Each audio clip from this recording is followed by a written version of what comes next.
बिस्मिल्लाहिर्रहमानिर्रहीम। अस्सलाम वालेकुम नाज़रीन, नई वीडियो में खुश आमदीद। मैं प्रोफेसर आज़म सागर हूँ और आप मेरा यूट्यूब चैनल देख रहे हैं। नाज़रीन, उम्मीद करता हूँ कि सभी खैरियत से होंगे और अपनी फैमिलीज़ के साथ खुश खुर्रम ज़िंदगियाँ गुजार रहे होंगे। अल्लाह ताला यूँ ही सभी को हंसता मुस्कुराता खिलखिलाता खुश और आबाद रखे। बाबा हाजी ने नाज़रीन वीडियोज़ बनाई। अब आई डोंट नो बाबा को हाजी भी कहना चाहिए या नहीं कहना चाहिए, क्योंकि मुझे नहीं पता कि बाबा जी ने जो हरकतें की हैं ये पिछले चंद दिनों में, इन हरकतों के बाद हज बरकरार रहता है या नहीं रहता। कल मैंने एक कम्युनिटी लगाई थी जिसमें मैंने लिखा कि हुरों के तलबगार जो हैं, हुरों के ख्वाहिशमंद अफराद को पहले दुनिया में औरतों की इज्जत करना सीख लेनी चाहिए। देखिए, हुरें तो तभी मिलेंगे ना जब जन्नत मिलेगी। अब दोज़ख में तो हुरें नहीं ना मिलनी, वहाँ तो चाय पापे मिलेंगे। तो अब हूर तो तभी मिलेगी जब जन्नत मिलेगी, और जन्नत तभी मिलेगी जब आप हकूकुल इबाद का ख्याल रखना सीख जाएंगे। जब आपको हकूकुल इबाद का पता होगा तभी जन्नत मिलेगी ना। अदरवाइज़ जिस तरह की ज़ुबान बाबा जी ने इस्तेमाल की है और उस ज़ुबान के बाद बाबा जी की जो असलियत नज़र आई है, तो इस सूरत में जन्नत मिलना तो मुमकिन नज़र नहीं आती। वो कहते हैं ना, काबे के गिर चक्कर काटने से दुनिया को दिए हुए चक्कर ख़त्म नहीं हो जाते। और नमाज पढ़ना सिर्फ ज़मीन के साथ माथा टकराना ही नहीं होता। नमाज आपकी आंखों में हया भर देती है। बाबा जी की आंखों में हया कहाँ नजर आई? बाबा जी की ज़ुबान पर, बाबा जी भी कहना मेरे ख्याल से जी लफ्ज़ की तौहीन है, ज़ुबान पर हया कहाँ नजर आई? आपने गधा घोड़ा सब एक जैसा कर दिया, सब बराबर कर दिया, सबको एक ही कटहरे में ला के खड़ा कर दिया, सबको एक ही तकड़ी में रख के तोल दिया। बाबा जी, आपको शर्म नहीं आई? मतलब एटलीस्ट आप अपनी उम्र का ही लिहाज कर लेते। ये सारी बातें जो मैं कर रहा हूँ, मेरा नहीं ख्याल कि जो है वो यार ये आपको कहना भी बनती हैं। आपको खुद ब खुद एहसास होना चाहिए इन सारी बातों का। मैं आपको कुछ चीज़ें बताता हूँ नाज़रीन, मैं यहाँ पे कोई लेक्चर देने के लिए नहीं बैठा हुआ। मैं चंद चीज़ें आपके साथ शेयर करता हूँ। बाबा जी को आपने कल देखा है, परसों देखा है, बाबा जी के अंदर का शैतान। मैंने बाबा जी को उस वक्त देख लिया था जब ये मेरे पास आए थे। बाबा जी के अंदर का शैतान मैंने उस वक्त देख लिया था जब ये मेरे पास आए थे। आपको याद होगा कि जब मैंने आपको मेरी वीडियो में बताया था कि बाबा जी जब मेरे पास आए, तो जब मेरे पास आ चुके थे तो उस वक्त चूँकि एक बुज़ुर्ग बंदा मेरी शॉप पे आया तो मेरे लिए ज़रूरी था कि मैं उनकी खिदमत करता। ठीक है। लेकिन बाबा जी के जाने के बाद आप लोगों ने मतलब एक चीज़ तो फील की होगी मेरे बिहेवियर में कि बाबा जी के लिए मेरे ख्यालात अच्छे नहीं रहे। मैं अक्सर बाबा जी के अगेंस्ट बात करना स्टार्ट हो गया था।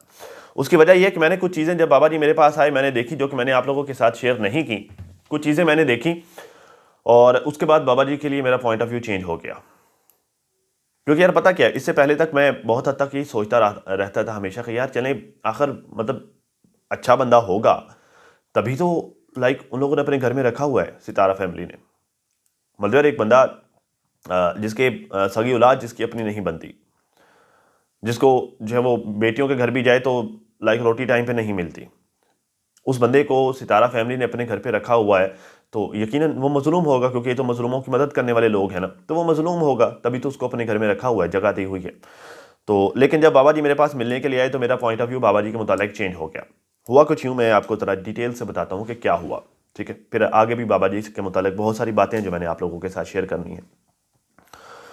बाबा जी मेरी शॉप पर आए, बाबा जी का चैनल डिलीट हुआ पड़ा था।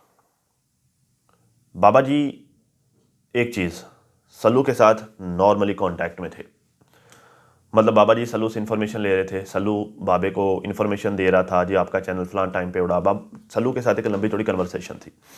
ये चीज़ मुझे खुटकी कि यार अभी कल ही तो बाबा लाइव करके आया था अपने, मतलब उसे मेरे पास आने से एक दिन पहले ही तो आयशा के साथ रात को बैठ के बाबे ने लाइव की थी सल्लू के अगेंस्ट, और सल्लू के साथ नॉर्मल कांटेक्ट में है। मुझे ये चीज़ थोड़ी हैरान कुन लगी, थोड़ी अजीब लगी।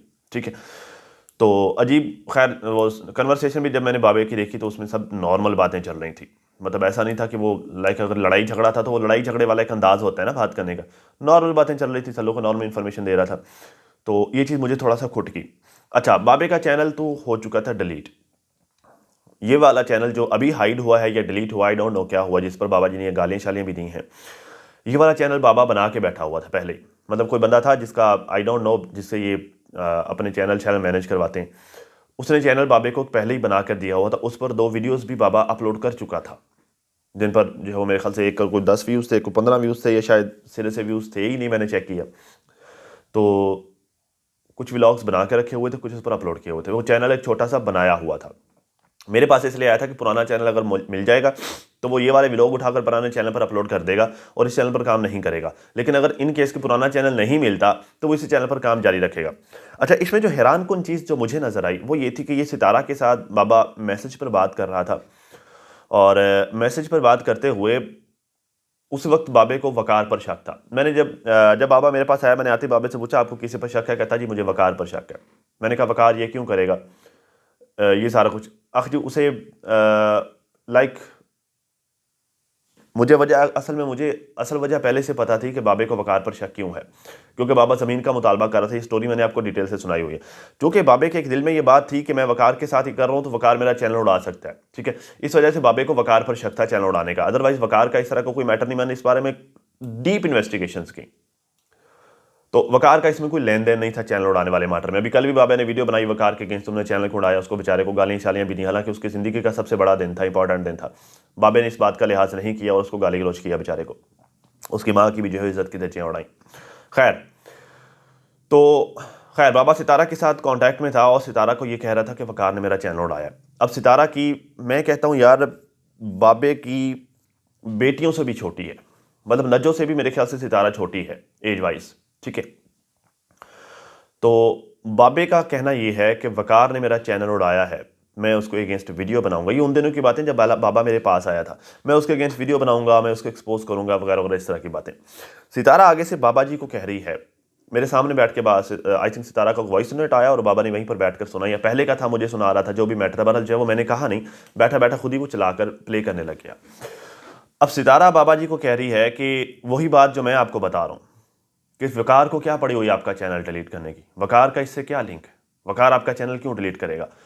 और इन केस, अब यहां पर वो इसको इज्जत देने के लिए कह रही, बाबा जी को रिस्पेक्ट देने के लिए कह रही, कहती यार इन केस के चले अगर कर ही दिया, मिसाल के तौर पर चले अगर आपको लगता है कि उसने कर दिया है, चले आपकी बात को एक सेकंड के लिए मान लेते हैं कि कर दिया है, तो भी आप उसके अगेंस्ट वीडियो नहीं बनाइएगा। वो अब हमारा दामाद है, वो अब हमारे खानदान का बच्चा है, अब वो आपकी बेटी के बेटी का शौहर है, तो आपको उसके अगेंस्ट अब वीडियो नहीं बनाने चाहिए। आप चैनल और बना लें, वो चैनल चल जाएगा। या अगर फर्स्ट ऑफ ऑल तो आपको चैनल की ज़रूरत ही नहीं है, ज़रूरत क्यों नहीं है ये भी मैं आपको बताता हूँ। फर्स्ट ऑफ ऑल तो आपको चैनल की ज़रूरत ही नहीं है, लेकिन चले अगर आपने बनाना ही है तो चैनल और बनाने, वो चल जाएगा।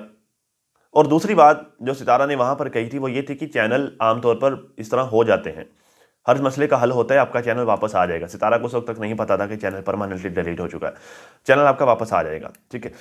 तो ये सितारा बाबा जी को कहने की कोशिश कर रही थी। वॉइस मैसेज सुन लिया, कंप्लीट हो गया। उसके बाद बाबा जी कहते हैं कि ये किस तरह से काबू आ जाए ना तो बात बन जाए। मैंने कहा जी किस तरह से काबू? कहते हैं इसके साथ या तो वीडियो बनाऊंगा। खैर इसके साथ वीडियो, सितारा के साथ बाबा जी की वीडियो जो है वो आमतौर पर नहीं आया करती ना, या तो इसके साथ वीडियो बनाऊंगा या इसके चैनल पर ये मेरी वीडियो को अपनी कम्युनिटी पर शेयर करेगी। तो मुझे मतलब एक शौक लगा, झटका सा लगा। इस बात पर नहीं, बाबा जी के ख्यालात पर नहीं, बाबा जी की शौक पर नहीं, बाबा जी की ख्वाहिश पर नहीं कि सितारा के चैनल पर वीडियो, इस बात पर मुझे शौक नहीं लगा। मुझे शौक लगा बाबा जी के अल्फाज पर। सितारा किस तरह से काबू आ जाए ना तो बात बन जाए। मतलब मुझे लगा कि यार ये सितारा को काबू करने के चक्करों में है, मतलब अपना चैनल चलाने के लिए ये अपनी बेटी के चैनल पर अपनी वीडियो शेयर करना चाहते हैं, उससे पब्लिसिटी लेना चाहते हैं। It's not a bad thing, बुरी बात नहीं है, ठीक है, अगर वो पब्लिसिटी लेना चाहते हैं। लेकिन उस सूरत में जब आप उसके साथ मुखलस भी हैं, जब आप उसको वाकई अपनी बेटी भी समझते हैं, जब आपके दिल में उसके लिए वाकई बेटियों वाली शफकत है, आप तो मतलब उसे यूज़ करने के चक्करों में है कि किस तरह से ये काबू आ जाए। वो लम्हा था कि जब मेरा दिल किया कि मैं बाबा जी को उठा के ना भगा दूँ यहाँ से, बाबा तू भाग जा मेरे शॉप पे, तेरा कोई काम नहीं, ना मैं तेरा काम कर सकता हूँ। अच्छा, उसके बाद खैर चैनल वाला तो वाकई परमानेंटली डिलीट वाला चक्कर था।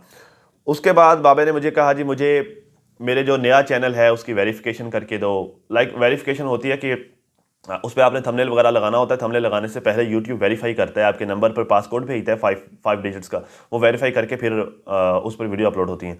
मुझे मेरे नए चैनल की वेरिफिकेशन करके दो, मैंने कहा ठीक है कर दूंगा, आप जाएं मैं कर दूंगा। वो आज तक नहीं हुई। बाबे ने कहीं और से करवा ली होगी ज़ाहिर है। तो उसके बाद बाबा जी के चैनल मोनेटाइजेशन करने का चक्कर इच्ची गिच्ची मिची मैंने कख नहीं करके दिया, क्योंकि वो बंदा पहले अगर उसके लिए मेरे दिल में कोई थोड़ी बहुत एहतराम था भी उसकी इज्जत की वजह से, उसकी उम्र की वजह से, तो उसके ये ख्यालात सुनने के बाद वो सब ख़त्म हो गया। बाबा जी से मैंने रुखसत ली, मैं अपने काम पर, बाबा अपने काम पर, उसके बाद बात ख़त्म। अब आ जाते हैं कि बाबे को चैनल की ज़रूरत क्यों नहीं है।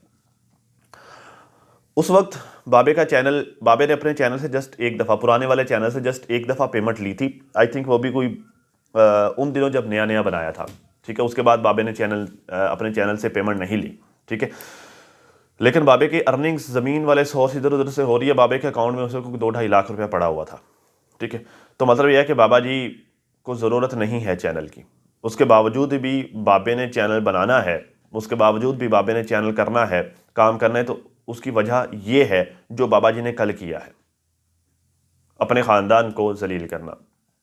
अब यहाँ पे सवाल ये पैदा होता है कि बाबे ने ये किया क्यों, इसकी वजह क्या थी। चलें, शादी पर ना जाने की वजह तो मैंने आप लोगों को बताई थी। तो अब ये जो बाबा जी ने हरकत की है, इसके पीछे क्या रीज़न है, मैं आपको बताता हूँ। असल में कहानी ये है कि नजमा है बाबे की बेटी।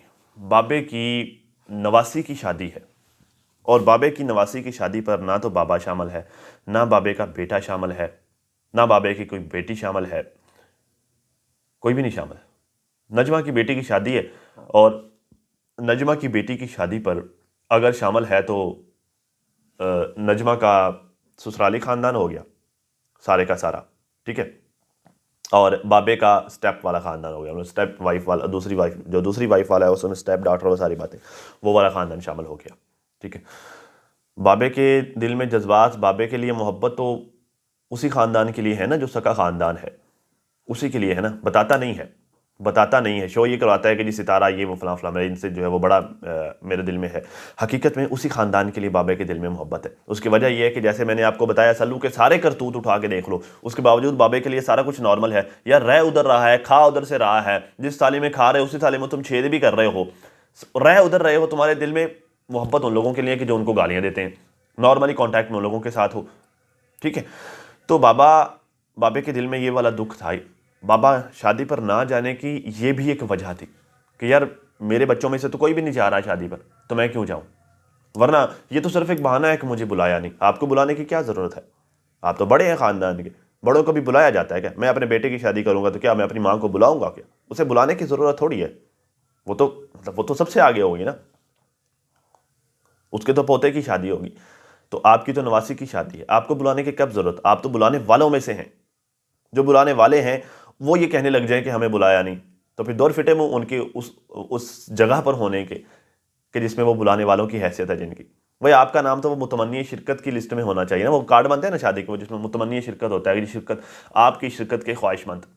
तो आपका नाम तो मुतमन्नी शिरकत करने वालों के लोगों में है, और आप कह रहे हैं कि हमें बुलाया नहीं। बाबा जी फिटे मुतवाडा और क्या कहूँ यार, आप बड़े हैं। मतलब मैं जितना गुस्सा था आपके लिए मेरे दिल में, मैं उस तरह के अल्फाज इस्तेमाल नहीं कर पा रहा। आई डोंट नो, आपकी एज की वजह से या फिर मेरी तरबियत की वजह से, जो भी है मैं वो नहीं कर पा रहा। लेकिन आपने जो काम किया है ना, ये इंतहाई घटिया काम है। अपनी बेटी को, मतलब यार ये क्या है, मुंह काला मुंह काला मुंह काला, तुम में और फलां औरत में कोई फ़र्क नहीं है। बाबा जी आपको शर्म आनी चाहिए। और उस औरत का बेचारे का क्या कसूर है, ना वो 3 में ना 13 में। मतलब जो है वो ना उसका कोई, ना वो अच्छे में ना बुरे में, ना उसका कोई चैनल है, ना वो किसी तरह की कंट्रोवर्सी में आती है, ना उसका कोई लेन देन, कोई इस तरह का कोई मैटर ही नहीं है। उस औरत का बेचारी का क्या कसूर है। चले इन केस मिसाल के तौर पर अगर हम 2 मिनट के लिए मान भी लें कि वकार ने चैनल डिलीट किया है, तो उसमें वकार की मां का क्या कसूर है। उसने थोड़ी करवाया चैनल डिलीट, या उसको इस तरह के कामों का पता है, या वो इस तरह की पॉलिटिक्स में आती है, उस बेचारे को क्या पता। आप उसको क्यों रगड़ रहे हैं। और अगर अगर आप कहते हैं कि वकार की मां का करेक्टर ये है, तो फिर लाख लाना तुम लोगों पर यार। तुम लोगों को खुद डूब के मरना चाहिए अगर तुम्हारी औरतों का करेक्टर ये है तो। तुम्हें शर्म नहीं आती अपनी औरतों के बारे में ये बकवास करते हुए। मुझे लगता है जिस तरह का तुम्हारा करेक्टर है, जिस तरह की तुम्हारी जुबान, जिस तरह के तुम्हारे अल्फाज है, तुम्हारी बीवी भी कोई तभी मौत नहीं मरी होगी। वो बेचारे भी घुट घुट के सारी ज़िंदगी उसने गुजारी होगी और उसकी मौत की वजह भी यही रही होगी तुम्हारा बिहेवियर। चाचा अनवर तो कहता है कि उसके मरने के बाद भी तुम उसको गालियां देते रहे हो। इनफैक्ट नजवा भी कह रही है कि हमारी माँ के मर जाने के बाद भी तुम हमारी माँ को अभी तक गालियां देते हो, मरने के बाद तुम उसको नहीं बख्शे, तो उसकी ज़िंदगी में उसके साथ तुम क्या करते रहे होगे। फिर इस तरह तो दिलबर ने मेरे ख्याल से ये बताया था कि जब सितारा सऊदीया गई हुई थी तब तुमने सितारा की माँ को मारा था, और सितारा ने पुलिस कंप्लेंट भी शायद की थी या वो करने जा रही थी, जो भी मैटर था। फिर तो जब जिस वक्त ये सितारा की लाइट चली गई, बहरहाल मैं अपनी बात कंप्लीट करूंगा, उसके बाद अभी एंड कर देते हैं। जिस वक्त अभी रिसेंटली सितारा की वालदा मोहतरमा गई हुई थी मदीना शरीफ, तुम भी वहीं थे, और लोग ये कह रहे थे कि तुमने सितारा की माँ को मारा है क्योंकि वो बात उठकर चल नहीं पा रही, क्योंकि उसके घुटनों में दर्द है, फलाना फलाना उसकी बातें। तो उस वक्त भी तुमने मारा होगा, क्योंकि अब तो तुम खुल के सामने आ गए हो ना, तो उस वक्त भी तुमने उसको मारा होगा, तभी तो उसकी वो वाली हालत थी। और जिस तरह का अब तुम्हारी शख्सियत सामने आई है, इससे तो वाज़ेह होता है कि तुम एक ज़ालिम और करख्त इंसान हो, शैतान सिफ्त इंसान हो। तुम्हारे दिल में जो आता है तुम करते हो, जिस तरह की तुम्हारी ज़ुबान है। तो बाबा जी, इस तरह की पर्सनालिटी के साथ, जिस तरह की आपकी पर्सनालिटी है, आपको हज करने का कोई फ़ायदा नहीं है, आपको नमाज़ें पढ़ने का कोई फ़ायदा नहीं है, क्योंकि इन सारी चीज़ों से बढ़कर इम्पॉर्टेंट आपका इखलाक है, आपका किरदार है, आपकी ज़ुबान है, आपका हकूकुल इबाद पूरे करना है। आप पर फ़र्ज़ था कि जो भी हालात होते, आप अपनी नवासी की शादी पर एक बड़े बाप के तौर पर मौजूद होते, लेकिन आपने तो ये चवलें मारना स्टार्ट कर दी। शर्म आनी चाहिए बाबा जी आपको। तो खैर, अब तक के लिए नाज़ इतना ही। अपना और अपनी फैमिली का बहुत सारा ख्याल रखिए, और साथ मुझे भी अपनी दुआ में लाजमी याद रखिएगा। मिलते हैं किसी नई वीडियो में, तब तक के लिए मुझे दीजिए इजाज़त। अल्लाह हाफ़िज़।